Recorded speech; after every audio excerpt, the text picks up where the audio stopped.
How's it going, guys? Kilo Whiskey here, and I'm going to be doing probably the most requested video ever for how to make money and stay out.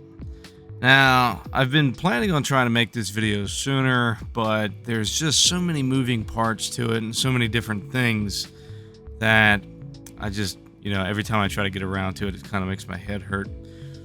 But we're going to go through a bunch of different things. So, buckle up because there's going to be a lot of me just kind of talking here. But to start things off with a little bit of, attention, let's look at drug farming. But make sure you stay tuned to the end because that's where the bigger stuff is going to come into play. Okay, so you're going to have to bear with me on this one because I actually recorded this video like 2 or 3 days ago and my audio just complete crapped out on me. So I'm just gonna kind of watch it with you and do like a after action voiceover here.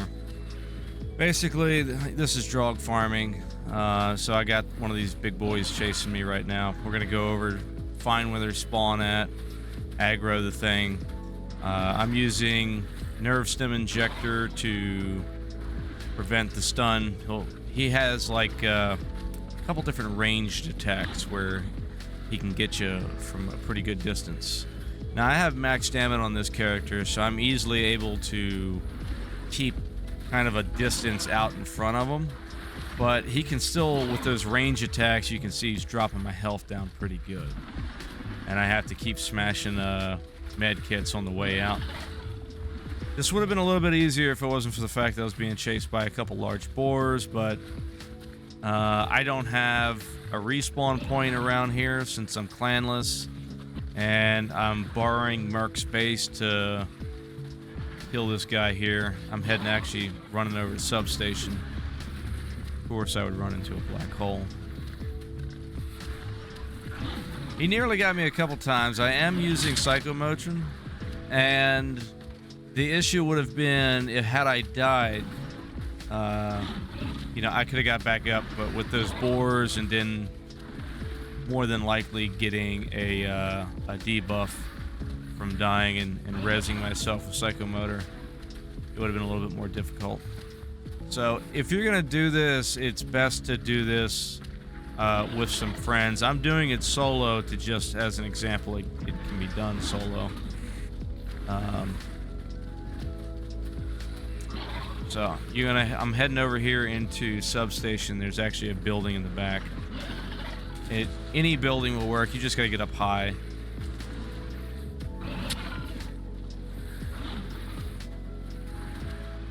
Now he's gonna have he's got a lot of health to him. I gotta go over here and aggro him. Yeah, there you go. That's a big boy. Now the rest of these guys, they're all inside the safe zone. So I'm currently shooting at it to make my name go blue.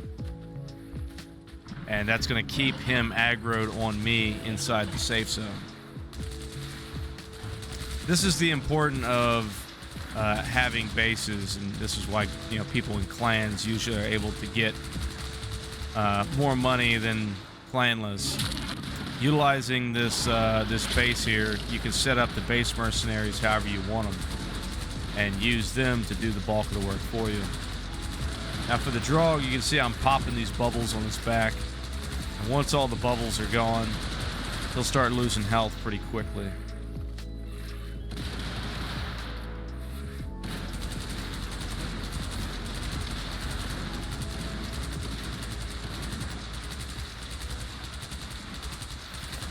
I'm just kind of playing with different guns and seeing what the damage does. If you shoot a boar with the deagle in the right spot, you can do 500 damage a shot. So I was just kind of testing what it does to the drog. And then occasionally I'll shoot this guy because I've only killed a handful of these guys. Kind of reminds me of the similar to Nemesis or the Titan out of Resident Evil 3. I kind of shoot him in some random places, and I'm just kind of looking at, what his different damage zones are.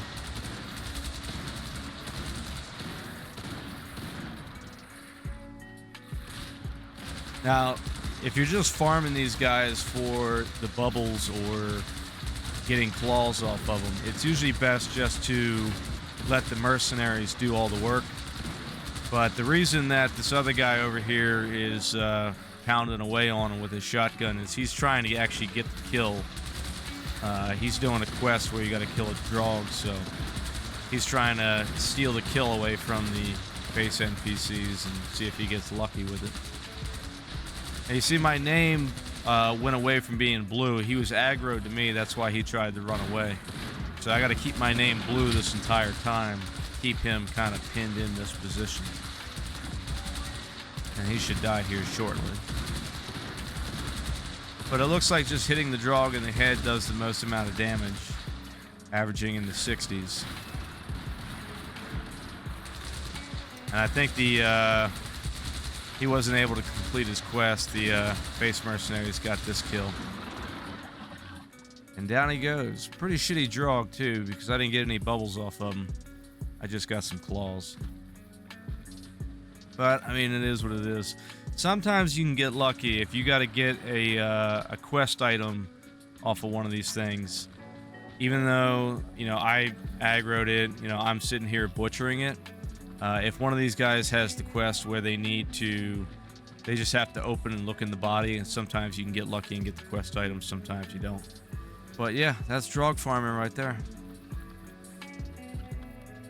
Well, that was drog farming, of course, so let's get into the more meat and potatoes of the situation. So, we got different vendors, different items, different loot, all this different stuff, right? What we got to do is figure out the best places to sell it, because there are a lot of different vendors, and they'll all give you different prices. And one of the things more experienced players know, and you'll learn as you put it hours into the game, is where to sell certain items to, and you know, for what. If you're selling ammo, usually it's better to sell it to weaponizers. Clothing items are usually better to clothing dealers, right? It's kind of basic stuff. Medical dealers will usually give you better deals on meds. But then there'll be things like, your repairman or technicians. They usually give you a better deal on knives and lead, stuff they sell. So if they sell it, they usually give you a better price on, a resale price. So if you're, trying to sell stuff, watch your vendors. Be mindful of where you're selling it to, because some things can give you personal credits. And as a general rule, if the vendor gives you personal credits, he may not necessarily be giving you the most amount of money, because some vendors will give you more money and no personal credits, or less personal credits, and other vendors will give you more personal credits and less money. So if you want to maximize and get the most rubles you can, you want to sell things to a vendor that's going to give you the most amount of rubles, but not necessarily the most amount of personal credits. And if you're going for personal credits, you're going to make less rubles, right? So there's that. Like doctors, you're usually better off selling pillows and to a doctor. He's going to give you more money. And then there's also things like general loot buyers. So a general loot buyer is somebody like the guy at Commandant's office, or in Sergey the Smuggler, right next to him, there's a general loot buyer. General loot buyers they're general loot buyers. So they're not going to give you the best price. They will buy everything. So there's pretty much nothing they won't buy, but it's at a different rate for the convenience factor. So if you go to those general guys, just remember you're not going to be getting your best price. And a good way to make money is by checking on those general loot buyers, especially the ones in like the First City and Gourmet. Gourmet, you usually won't find any deals there, because there's just such a bulk of people at that one. But at the Commandant's office, that guy, he's usually a really good place to find crafting components and to flip money for a newer player. Because what happens is, if I sell a bunch of components to a general loot buyer, a lot of times he will restock that item in his store, so another player can buy it. And let's say you need tea or spices, or I've even bought like a 6B4 from that guy before, where a newer player that didn't know what they were doing, or just a lot of people get confused and they'll sell things to him not realizing that it's not a good price. They could have got more money for it somewhere else, and then you can capitalize on that. So if you see certain items in that general loot buyer, pick it up, go flip it, put it on the board, and you can sell it yourself or keep it. I kind of make it a habit to regularly stop in and check on these a lot of these general loot buyers, where I can pick up items and then flip them on the board. Now, you also got stashes and looking for different items. This character that I got here is a newer character, I recently created. I'm gonna turn this guy. So this particular character, I made him into a stash searcher, I guess you would call, a loot rat, whatever you want to call him. And he's just going to be searching stashes. I'm going to eventually do a video of how to do the Black Forest quest and like fully unlock the Black Forest quest, or that whole quest tree. It's going to have to be abbreviated, because if I did record it the entire thing, it would be like 5-6 hour video. So I'm going to do the best I can on it. But yeah, here it's again, so these I just picked up a rad counter off of this general loot buyer, and I didn't have to use personal credits or nothing like that. It's and I also picked up a couple TOZs going into that. And there's a guy called Chestnut at the first campfire in the first city of Lubitsch, and he is a repeatable quest that is infinite. There's no cooldown. So if you got like 1,000 stack of meat, you can go up to him and you can keep doing his quest repeatedly, just over and over.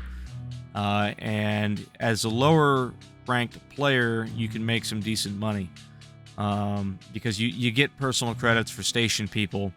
And if I do have a stack of like 5,000 meat, I can take it, just repeatedly do that quest, get station people personal credits, buy a bunch of TOZs or whatever else, take those things, and then like I'm doing here, I'm going to take these TOZs back to Gourmet, put them on the board for like 50,000 or 100,000, whatever the general market's going off of, and that's a way to kind of flip and make some money. Looting stashes, let me see here. Yeah, so I'm going to end up going to Skinner, and we're going to get into all of that. And if got like a whole list of stuff here to go through. So I'm kind of starting with the basics, the lower stuff, and we're just going to kind of work our way up into making a little bit more money here. Right now I'm over here at Ready, and this is another way that we can flip money. So I came back from Black Forest and I collected some artifacts. I didn't really have many. I was just kind of passing through. So if you are collecting artifacts, one of the good places to make a little bit of a profit, depending on what the artifact type is, you can sell them to Ready, and he'll give you a lot of personal credits to get electrical parts. The electrical parts are pretty valuable, and you need them for getting a bunch of different quests. So they're kind of hot ticket items. They sell pretty quickly on the board. And if you got a bunch of artifacts or junk artifacts or A's and stuff like that that people might not want, and not flip on the board, just sell all of your excess artifacts or things like that to Ready, and you can turn that into electrical parts, which sell quickly. Let me hop into searching stashes and looting houses real quick, because some people might be confused on how all of this works. So I got a container on one side and this ammunition crate that I'm searching right now, and you can get some pretty decent things from that. You can do a lot of upgrading in your character to make this faster and see stashes from further away. And I'm just If you're going to be doing this all day, like there'll be some days where I'll just leave my character AFK in a building where I know there's like some decent weapon crates, and I'm pulling like a lot of like good items out of. If I'm pulling a lot of good items, you know, I got a dual screen monitor set up, so I'll leave my game running on one monitor, and I'll be watching YouTube or Netflix or something on the other monitor. And I just wait for the stashes to respawn. So it can be anywhere from 5 minutes to 6 minutes. It kind of depends on the stash. But you can just stand AFK in the house, watch a movie, and just kind of lean over and just, you know, loot the stash every time it respawns. And it's like luck of the draw. They'll generally spawn in the same places. You get containers and suitcases and chemical containers. And once you get in the house, you kind of know what stash spawns when. And they'll just, you know, every few minutes they'll spawn. So you kind of just sit there, you know, take a break, come back, make your rounds. I would save your ammo and not shoot the spiders. Use a knife and stab them. And, you know, so this is stash looting. You can make some decent money doing this. It's a bit grindy sometimes, but you get a lot of quest items this way. And most of this stuff you're going to end up selling on the board to make your profit. So we're about 16 minutes into this, and we're just now making it to Skinner. Now, apologies, but like I said, this is going to be fucking long. It's a lot of information here. So, yeah, you might have known a bunch of this, but or you may not. But here we go. So, Skinner, he's the best place to sell your boar hides to. Your lard, or any kind of hides, things like that. So, kind of the big money-making thing that a lot of players will do is you stockpile a bunch of your stuff, and you'll take it to either distillery, to the bar guys. So barkeeps usually buy like hog knees, and they'll buy lard and hides and things like that, and you can get personal credits for them. Especially down in distillery, you'll want to sell a bunch of stuff there because you can get black market rep and everything, and then you can go buy M16s. You use the M16s to then sell to Vanya, so you can buy stuff from Vanya. But if you want just cold hard cash for your hides and your lard and different things like that, you want to sell that stuff to Skinner. But Skinner's in the middle of Swamp Island, and weight carries a bitch, and hides are heavy. So how do we get all of our loot over to Skinner? Well, you know, just 24 hides, like I'm about to demonstrate here, weighs 95 pounds or so, or kilograms, or whatever the hell this game goes in. Anyway, so yeah, 24 hides is the max. You know, I got almost max weight carry. I'm pretty sure I'm max weight carry with a BW. My inventory's stripped. I'm only carrying one gun and 4 magazines for my Sega. I got 24 boar hides. It's, you know, right around almost 100 pounds. And it's going to take me 6 minutes to run these 24 boar hides over to Skinner and sell them to him. And I'm going to get just under 400,000, or right around 400,000 for these boar hides. And this is where we come into the issue that, you know, it's weight and it's time. They moved Emirac, which sucks because you used to be able to send stuff to Emirac, and then it shortened the distance of running your hides to Skinner to make money. But even then, it wasn't saving you that much money. Mailing stuff is based off of weight, right? So a lot of the heavy, the good boar spawns where you can make money farming boars and farming mobs, it's in faraway places like Tunguska and Caravan.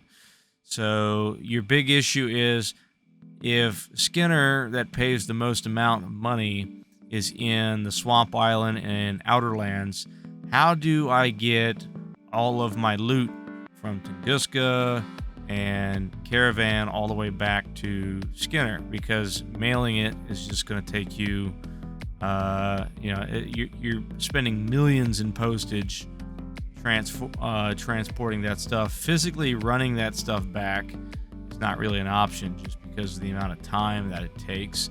I mean, just look here, you know, it's 6 minutes for me to transfer loot from Gourmet to this guy.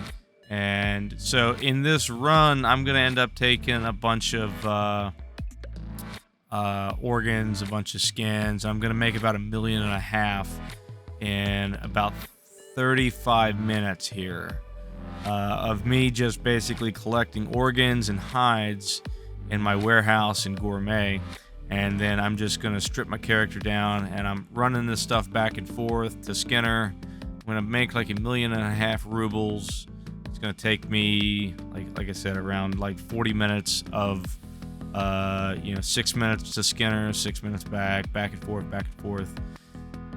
And how can we streamline this? How can we make this faster? How can we get bigger trips and bigger hauls? Well, you can't mail it, and obviously running it takes forever. So that's where we're going to go to jail. Now, I'm not actually going to demonstrate this in this video.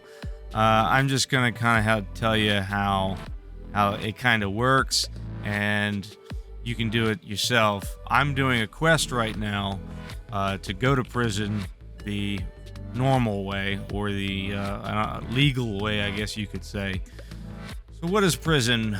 I mean, I'm sure a lot of you know. It's if you get high karma, if you get a bounty placed on your head, if you're karma bombed, or just killing a bunch of neutral players, and just generally being naughty or an asshole, you can end up getting sent to prison, or, like I said, karma bombing's a thing where people threaten you, you retaliate, you end up getting sent here. So this is prison. I did a quest. The first quest you got to do is sell on a 74U and some other stuff. But anytime you want to go to jail, you can come here. If you want to buy the tracksuit or something from, there's a stockman here, where it's 10 fried meat, 10 packs of cigarettes, and 10 bottles of alcohol. You got to bribe the guard in order to get here. But there's not really much to do here. If you're if you get sent here with high karma, you have to either pay the guard off, which is like 500,000 rubles. You have to come over here and start moving rocks for one of the NPCs to work off your karma in order to leave. Or you can do a quest for distillery map, where you end up taking, I think it's 10 bottles of alcohol, and you can get some tickets to get out of prison. It's like a get out of jail free card for working for distillery, which I think is kind of like weird how the distillery bar guy, you can do a quest for him to get these tickets to get out of jail for free, and then you have like this whole prison system. So basically how this works, you need friends. That's kind of like the key to all of this here, is we're gonna take our main character to our warehouse in the Black Forest or Tunguska or wherever we have the bulk of our loot. So we grind our ass off, basically, killing boars. We got like 10,000 boar hides, like 60,000 pieces of lard, Go out, kill boars, kill spiders, then just kill the crap out of mobs and farm that shit up. Shotgun ammo is cheap. So preferably using shotguns. We're going to, farm the crap out of a bunch of mobs, stockpile that lard, stockpile those hides in our warehouse. Well, I mean, we got 10,000 boar hides and 5,000, lard just saving up throughout the course of the week. That's a lot of weight, and that's millions and countless millions to mail all that postage back home, right? So what do? We're going to use this system. Basically, you're going to have to get a bounty placed on you, either by killing some neutral players, preferably kill a friend, and then your friend places a bounty on you, and then somebody else is going to have to claim that bounty. But you get a bounty placed on you, load your character up with, hundreds of pounds of loot until the point where your character can't walk anymore.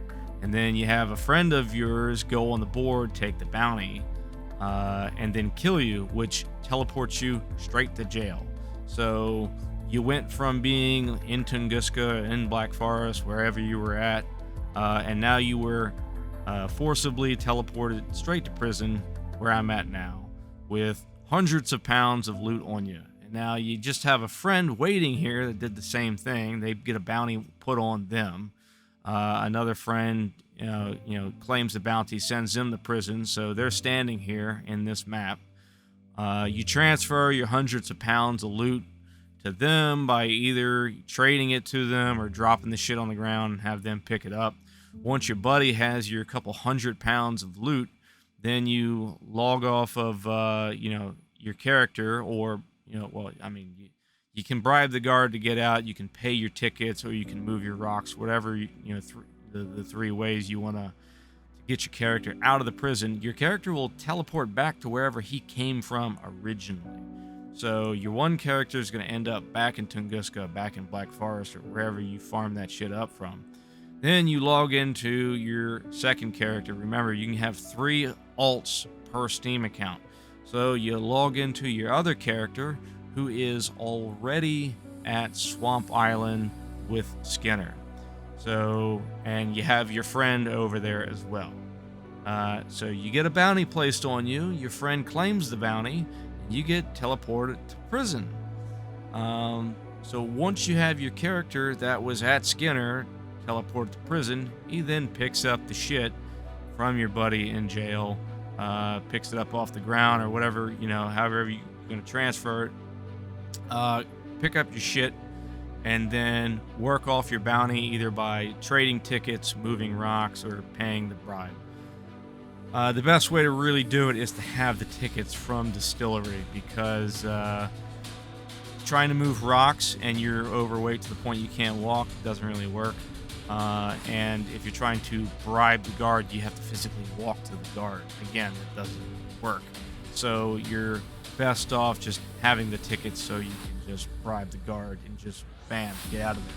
But yeah, that's pretty much how it works. It's just you're gonna need your main account, your alt account, a friend who has 2 accounts. You place a bounty in one location, go to prison, drop the shit off, transfer it to another character, and then now it's a bit of a process, and like I said, you need some friends, but you can move thousands of pounds of loot from one map to the other. So yeah, that's the prison system, or the prison transfer. It's effective. I've seen people make 20 million a week easy just selling hides and shit like that to Skinner. So there's that. Now let's see what we got next. There's also the stock market, the board, clans. We got just a whole list of stuff that I still have to cover. Let's see what we got next. Yeah, let's go over clans. So obviously, being in a clan or associated with a clan or something like that, you're going to be able to make more money if they own bases. Solo players, it's kind of harder for us solos because we have to compete, and clans usually own territory. So kind of the general rule of thumb is if the clan owns the base, the clan gets the farm. It's their base, it's their farm. That's just kind of how it works. If you want to farm at a clan base, you have to have their permission, or you can try to sneak in there when they're not online and use it. But then, that's a good way to get KOS or blacklisted. So yeah, there's making money as being part of a clan, or working with them. There's that. I guess we can try to cover stock market and the board. Now, one thing about the stock market or board selling is the older players or guys that have been around longer, because the game is in development and constantly changes and they're always moving things around. Veteran players or guys that have been around longer, collecting, buying, stuff like that, are not only at more of an advantage, and it's easier for them to make money because of knowledge, but it also just the general way that things arise. Like, I remember back when, for the US1 server, Desert Eagles were only 12 million on the board. But since they've changed it, and now you can only get it through like the New Year's update, with that change, the prices dramatically spiked on Desert Eagles. They're now like around 50 million with a mag, and I've seen the magazines selling for around 10, or like in that ballpark. Same thing with like the changes they've done with the VSS magazines, where you used to be able to get VSS mags from Retired Colonel, but now the only way to get VSS magazines is off of the board. So somebody like me, I kind of lucked out on that. I mean, I'm not planning on selling my 30 round VSS mags anytime soon because my VSS is kind of my baby. I grinded out. That was one of the first, or actually the first gun I grinded out for Colonel. But when I was buying magazines off of Colonel, the VSS mags, I forget how many personal credits they were, but I was getting those magazines off him, and now that you can only get them in the boxes, the price went from around 6 million a magazine to now they're sitting at 10 million a mag, and people are paying that. So it's like I got like 30 VSS mags, the 30 rounders at 10 million a piece. That's what is it, 300 million right there. But it's just crazy that they were only worth like 6 to 7. Some days even as low as 5, depending on how like the market was going. And just because of a change in development and them deciding to put those into those boxes, the value just like jumps up on them. So like the SIG 550s and SIG 552s. SIG 550s, I remember there was like a 200 million ruble rifle, and then the Christmas event or the New Year's event came out like a few years ago, and everybody and their mother pretty much bought one from that event, and the price plummeted from 200 million for that rifle down to the cheapest one I saw selling was 48 million, which was incredible how far the value of that thing has dropped down. Now, the value of the rifle is slowly recovering as they kind of filter out and people sell them, and they just kind of like, I don't know, just kind of disappear into the ether or something. But that's one of the big things is playing prices over, or just kind of playing the market over the distance and watching the trends and the flows of different things that go on, especially with like development. I know I personally benefited from took advantage of the update, so the big update that came out like last year, where the upgrading system and all that kind of stuff came into play. I got a big windfall from that. I was one of the first people to kind of notice. I just unlocked Vanya at the time, and recently unlocking Vanya Hell, I noticed that like M16A1s were 3,000 personal credits per A1, right? And they added a new quest in for SpiderCon, where if you complete SpiderCon, you get a free M16A1. And so everybody was so excited about the new SpiderCon, and hey, we can get a free M16A1, but all of these people, thousands of people, started doing that quest and getting free M16A1s, which destroyed the value of the M16A1. It went from being, I forget what it was, a little over 10 million to as cheap as 5 million I've seen. And I was like, wait a minute, these M16A1s are selling for like 5 to 5.5 in that ballpark, and they buffed the MP5 SD significantly, and that was kind of like the hot trend, was everybody wanted an MP5 SD. Plus, like as you see right now, I'm holding the VSS with a vertical grip. So the Bushnell optic and the vertical grip was one of the new items that was added to the game, and everybody had to have vertical grip. So, to get that 10% recoil reduction. And by using these 36mm clamps that's on my VSS, you can attach a flashlight. And most people didn't have 36mm clamps because the only thing that it was good for was attaching a flashlight. And most people don't care about flashlights because they just alter their screen brightness. So there just wasn't a big supply of 36mm clamps. And because supply and demand, there's a huge demand for 36mm clamps. People want these 36mm clamps to put vertical grips on their MP5s, on their VSSs, but there is just no supply of these things because they weren't a popular item. Not many people had them.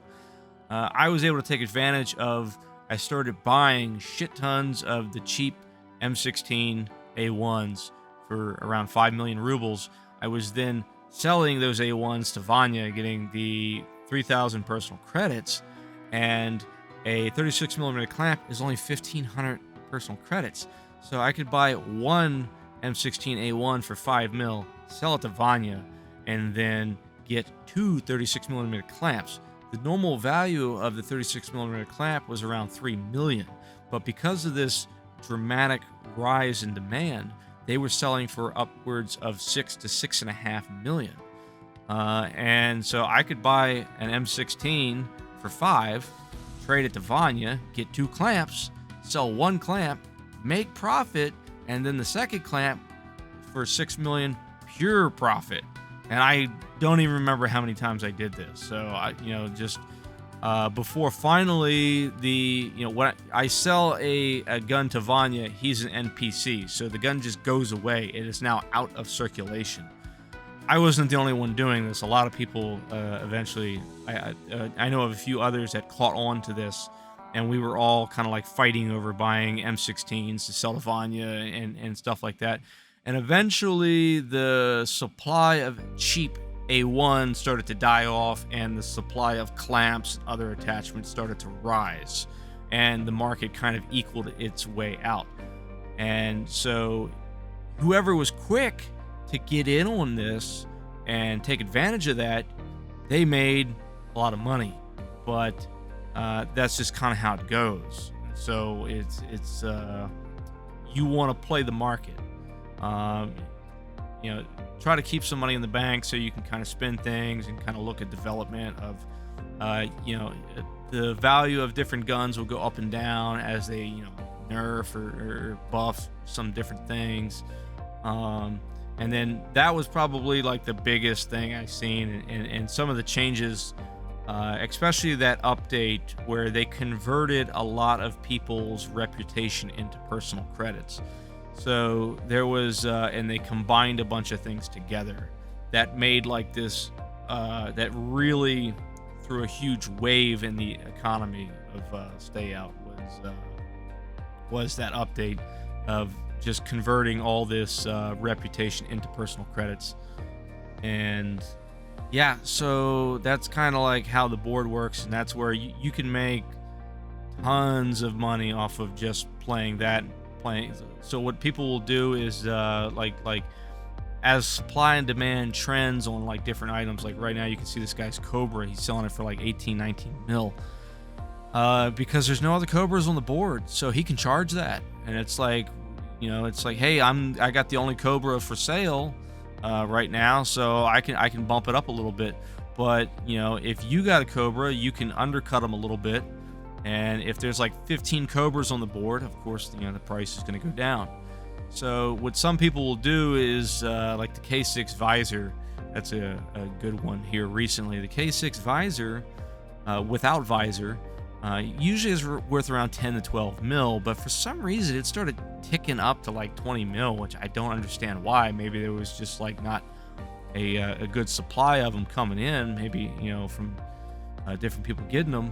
But some people were like, hey, if the K6 without visor is selling for 20 mil, I'm just going to take mine and I'm going to sell it and get that 20 mil. And then I'll just run like a 6B7 or a cheap ass helmet, and I'll wait until the K6 drops back down in value. So, I bought mine for 10 mil. I'm going to sell it for 20. And then 3 months from now or 2 months from now, whenever the price drops back down to 10 mil, I'll buy another one. And then that's a profit of 10 mil. So just by watching the board, watching prices, that's you can make big money just by playing it smart and watching the market.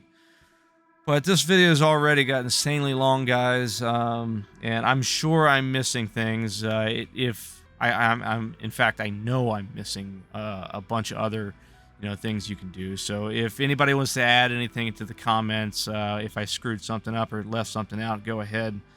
Because I'm just like, I wrote down a list of a bunch of different things, but this is the reason why it's kind of taken a while to get to it, is because there is just people kind of don't understand how complex the system is of, vendors and money and stock market and, price fluctuations and things like that.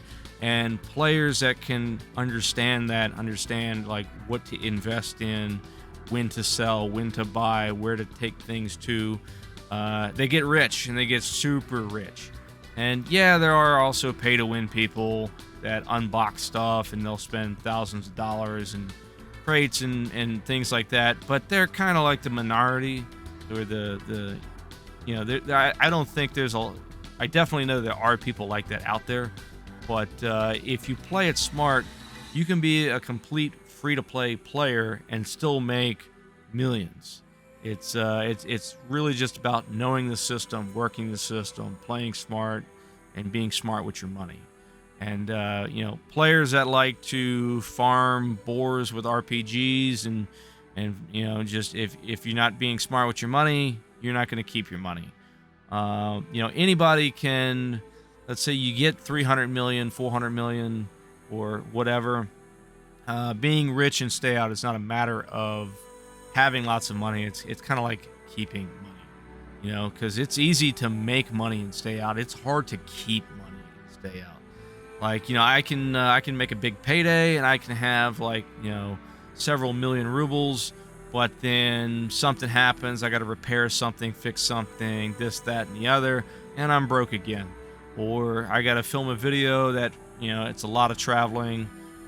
So I spend, in the making of these videos, I spend millions on some of these videos where I got to travel to Tunguska, to Caravan, buy supplies, ammo, repair armor, repair my guns. And so with travel costs and expenses, I burn through a lot of cash, and it's it's a pain trying to farm, grind, and flip things on the board and kind of keep up with that. But it is what it is. So I hope this helps.